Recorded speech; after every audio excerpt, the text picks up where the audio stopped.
बिस्मिल्लाहिमिनश्शैतानिर्रजीम बिस्मिल्लाहिर्रहमानिर्रहीम। आज हम एक नया चैप्टर पढ़ेंगे। असगरी ने लड़कियों का मकतब बिठाया। देखिए इसमें ये क्या है, ये एक नावल से लिया गया है। ठीक है, असगरी ने लड़कियों का मकतब बिठाया, ये नावल से लिया गया है जिसके मुसन्निफ़ हैं डिप्टी नज़ीर अहमद। डिप्टी नज़ीर अहमद, इनको भी शमसुल उलमा ख़ान बहादुर मौलाना नज़ीर अहमद के नाम से ज़िला बजनौर में पैदा हुए थे। शमसुल उलमा का इन्हें ख़िताब मिला हुआ था। इब्तिदाई तालीम अपने गांव में हासिल करी, बाद में तालीम का शौक़ इन्हें दिल्ली ले आया। यहाँ मौलाना अब्दुल खालिक के हल्के दर्स में दाखिल हुए। दिल्ली कॉलेज से अदब, अरबी, फ़ारसी और रियाजी की तालीम हासिल की। अंग्रेज़ी ज़ाती मेहनत और कोशिश से पढ़ी। मुलाजमत का आगाज़ ज़िला गुजरात से मुदरस के हैसियत से किया। बाद में तरक्की करके इंस्पेक्टर मदारिस हो गए, फिर तहसीलदार और बाद अज़ा अफसर बंदोबस्त हुए। इसके बाद रियासत हैदराबाद चले गए। रिटायर होने के बाद दिल्ली में आकर बाकी ज़िंदगी तसनीफ़ व तालीफ़ में बसर की।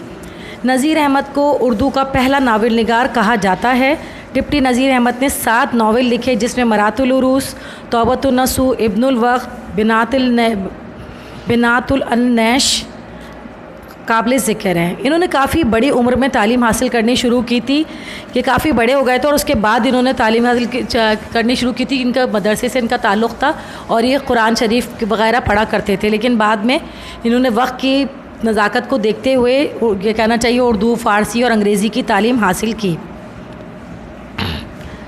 हवाला, डिप्टी नज़ीर अहमद उर्दू नावल निगारी के बानी समझे जाते हैं। इनकी तख्लीक़ करदा तहरीरें मकसदी इस्लाही होती हैं। आपका तर्ज़ बयान वाज़ेह और ज़ोरदार है। याद रखिएगा, ये भी ख़वासे खमसा में से एक थे।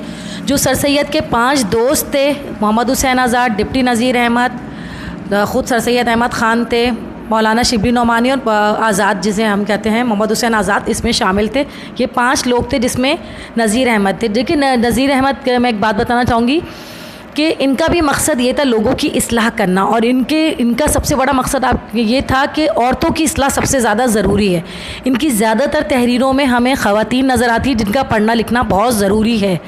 इनके चैप्टर का मरकज़ी ख़याल भी कुछ इसी तरह है। सबक असगरी ने लड़कियों का मकतब बिठाया डिप्टी नज़ीर अहमद के नावल मरातुल उरूस से लिया गया है। इस सबक में आपने लड़कियों की तालीम और तरबियत पर ज़ोर दिया है। नज़ीर अहमद के मुताबिक पढ़ी लिखी, तमीज़दार और सलीक़ामंद बच्ची ना सिर्फ मैके और ससुराल के लिए बाइस रहमत और इज़्ज़त होती है, बल्कि वो दूसरी बच्चियों को भी तालीम के ज़ेवर से आरास्ता कर सकती है। मुसन्निफ़ के ख़याल में इंसान को ऐसा होना चाहिए कि सूरत देखने से ही दूसरा इंसान आदमी बन जाए। इसके पास बैठने से इंसानियत सीखे, साया पड़ जाने से सलीका सीखे और हवा लग जाने से अदब पकड़े।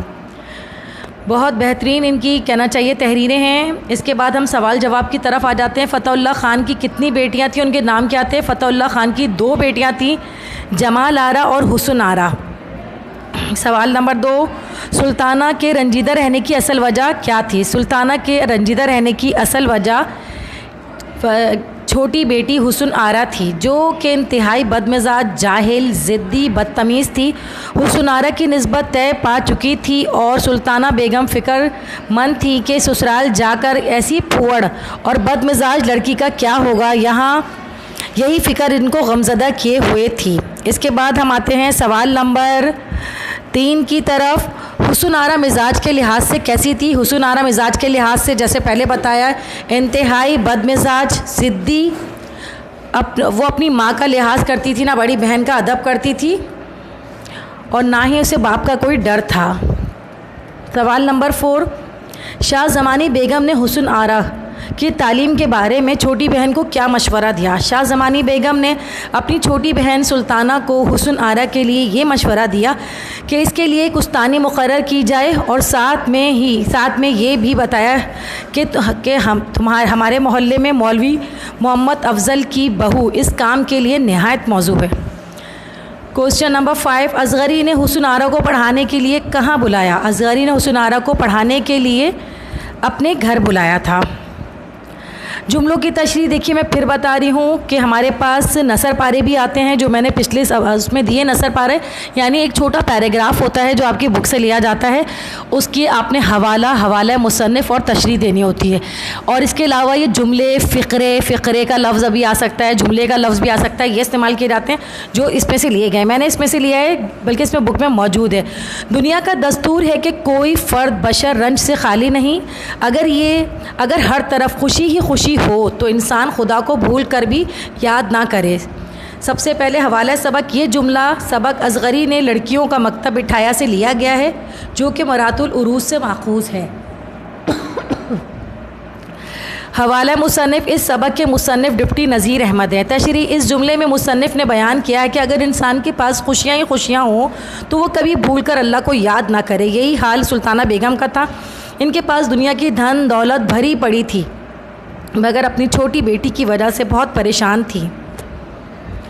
दूसरा जुमला, ढंडोरा शहर में बच्चा बगल में। ये क्या है? ये एक मुहावरा है जिसके मायने है कि चीज़ सामने ही है मगर हम इधर उधर ढूंढते फिरें।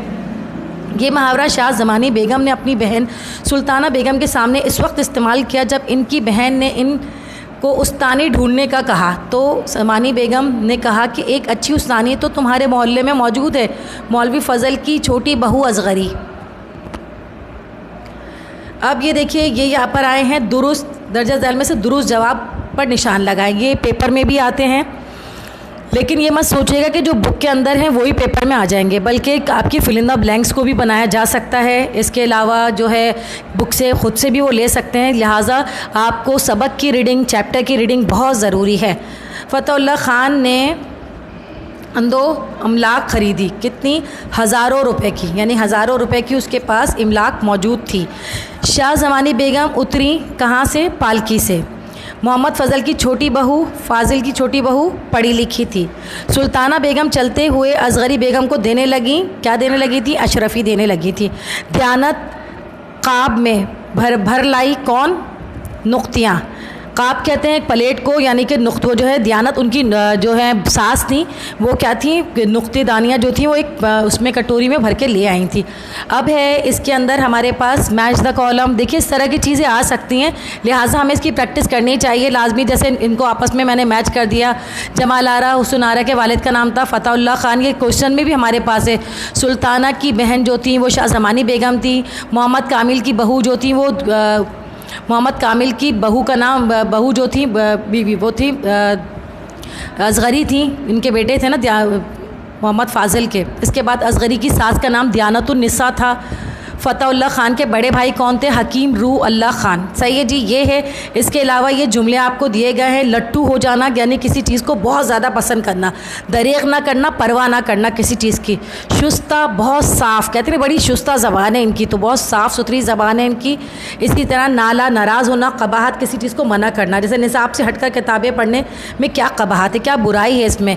मैंने ये जुमले बना दिए हैं, दे दिए आप लोगों को। अब आप लोगों को इससे अच्छे बनाने आते हैं तो ख़ुद बनाया करें, प्रैक्टिस किया करें। बहुत ज़्यादा आपको इससे फ़ायदा होगा। ख़ुद भी इसे पढ़ें और दूसरों को भी इसको सेंड करें, सब्सक्राइब करें, ताकि उनको भी फ़ायदा हो और कोई बुक ना ख़रीदनी पड़े अलग से। नोट्स की यहाँ पर हर तरह के नोट्स आपके लिए मौजूद हैं। ओके जी, अल्लाह हाफ़िज़।